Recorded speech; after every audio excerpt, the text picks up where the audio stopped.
Good morning, everybody. Since the last time I did a video, I've gotten all the gear in to put my Kydex press together. I can now make Kydex sheets. I really need to replace the press for the grommets, but the one I have now does the job. It just abuses the finish on them a little bit. Not a big deal in the grand scheme of things. The sheath is really just to make anything that I manufacture sellable. And prettying those up is kind of a secondary thing. I'm working on things you carry and work with, so that's going to be small potatoes. I've also done a little over 5 pounds of refractory in the new forge. I did my first Damascus blade, and if I remember, I will drop some pictures in between this take and the next take whenever I stop the camera briefly. And that's been about it. I've been working out how I want to tackle the James Davis knife. I got a little bit of practice with the grind that I want to do on it. I did the thing I advise everybody else to do that was in my position. When you struggle, seek the counsel of someone that knows more than you. And I think I asked maybe 5 or 6 different people that I know, and a whole bunch of people don't do saber grinds, haven't done saber grinds, all that stuff. So finally I posted one of my Facebook groups, and someone had an answer for me that's been working so far. And I did a saber grind of the knife I'm walking my brother through. Then I cut out a mild steel knife-shaped object and coached my brother through the basics of a saber grind, and he's doing a passable job. So, whenever you're struggling, seek the counsel of someone that knows more than you. And with your grinding, I promise you, if you haven't done many knives yet, take the cheapest mild steel plate you can get your hands on and cut that out into a knife-shaped object and practice grinding on that. Practice grinding on stuff that you're just going to throw away anyways, or, isn't expensive. But what we're going to do today is I have now connected the new forge up. I have built a fire brick wall at the back to keep it away from the wall, and I have the mouth hanging over the end of the table, and the table's covered in refractory from lining the forge. But we're going to christen this thing. I'm going to fire it, run it on low heat, see if any steam comes out. If I don't get a bunch of steam out of it, which I shouldn't, it sat in front of a space heater for about, a day and a half after I got the last coat on. So it should be okay, but I'm going to let it run on low heat for a little while, and then we'll fire it up. And I'm going to take a blade blank, chuck it in here, and get ready to start hammering it out. So I figured I'd document breaking in the new forge and showing the first forge I've ever done refractory in. The little Atlas forge I bought from Charles Steffes Clayton. That Atlas Mini, again, completely badass little beast. It lives here. It's not going anywhere. But he made that by just drilling through fire brick and then putting it in a steel box, which, brilliant design. I love it. No refractory, nothing needed. Pull it out of the box, hook it up, and go. I love that little guy. And it's going to see a lot more use than the big one will for a long time, because most of what I'm doing is blades. But I can't do a hammer blank, I can't do a hatchet, I can't do offset tongs. There's a lot I can't do in it because it's designed for knives. It's designed and built to forge knives, not to forge hammers. So that's why I had this big one.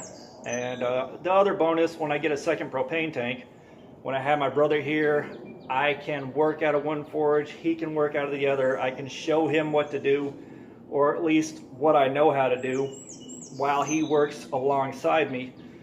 And that's why I went to the trouble of getting the ASO, so I can have friends over and kind of walk them through what I'm doing. And the shop became a much friendlier place now that I have enough set up for 2 people to run at the same time. I'm very happy with it. But I'm going to pause this here and get everything turned around and ready to go, and then we will fire this forge and see what happens. It's been bolted together. It hasn't been started yet, so I don't know 100% whether or not everything's lined up right. I followed the instructions. Everything looks good, so fingers crossed.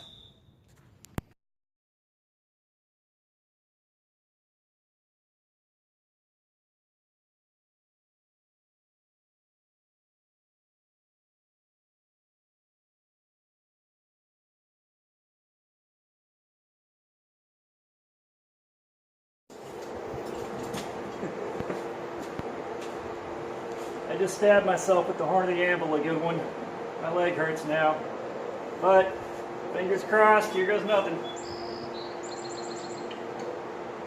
Turn this on. Open the tank.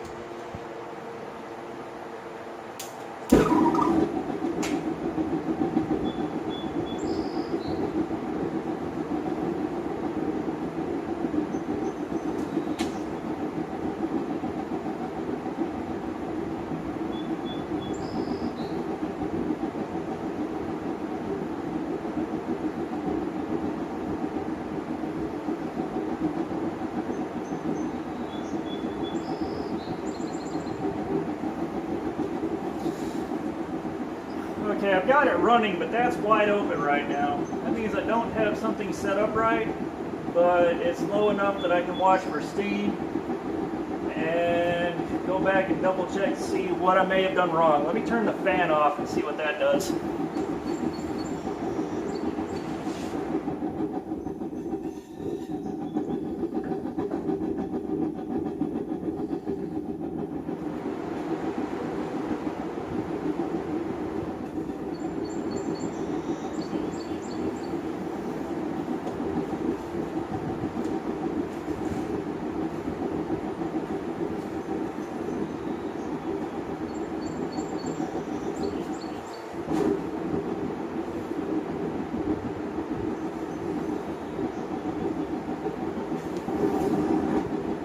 Alright, I can smell cooking refractory.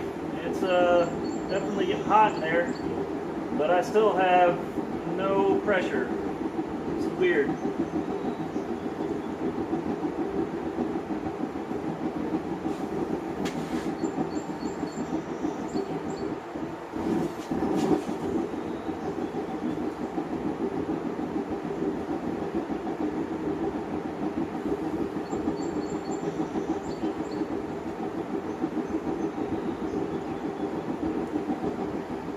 Okay, we have no steam coming out.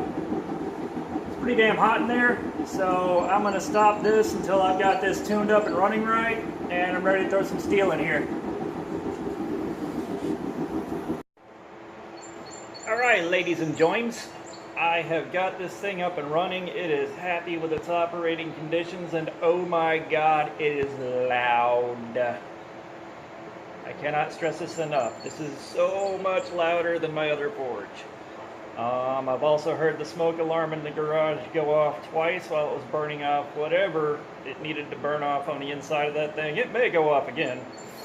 But what's about to happen is I'm going to grab a chunk of leaf spring that I've already cut out, and I am going to chuck it in here and start swinging a hammer, and we'll see where this goes.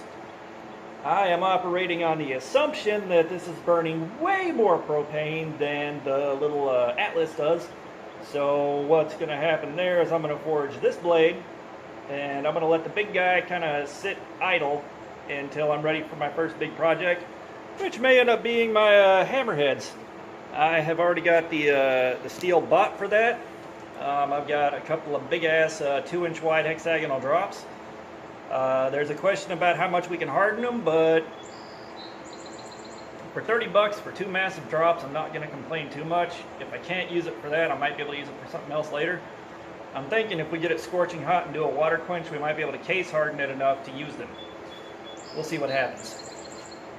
But I'm going to pause this for a few seconds. I'm going to get everything set up and ready to rock and or roll, and we'll get on it. Alrighty. Okay, we're about ready to take our first heat. When I said this thing's loud, I was not kidding.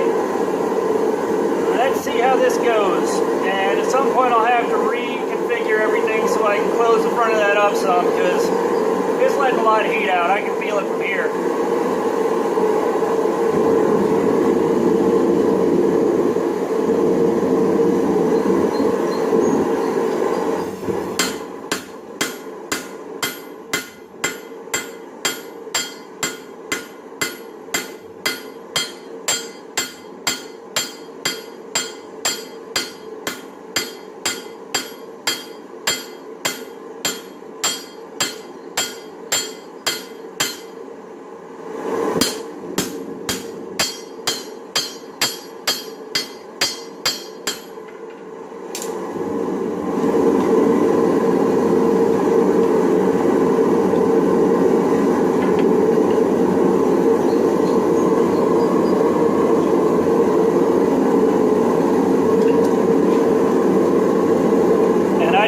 go back to the Atlas after another heat because that was a very short heat. Small piece, huge forge. A little bit of overkill that I don't need right now. So we'll see what happens. But back on the next heat. So yes, I am moving over to the Atlas. I ran that for a minute. The heats are still pretty cold. That's because I need to close the front of that off, which means I'm going to have to reconfigure some stuff. And yeah, that's probably only going to be really good for the much larger projects. Or when I have to run two forges at the same time. Again, I just got to figure out how to close the front up a little bit, which may mean extending that table some. But other than that, everything ran good. It also pumps a lot of heat into here. So that's going to be a treat. But back in a bit.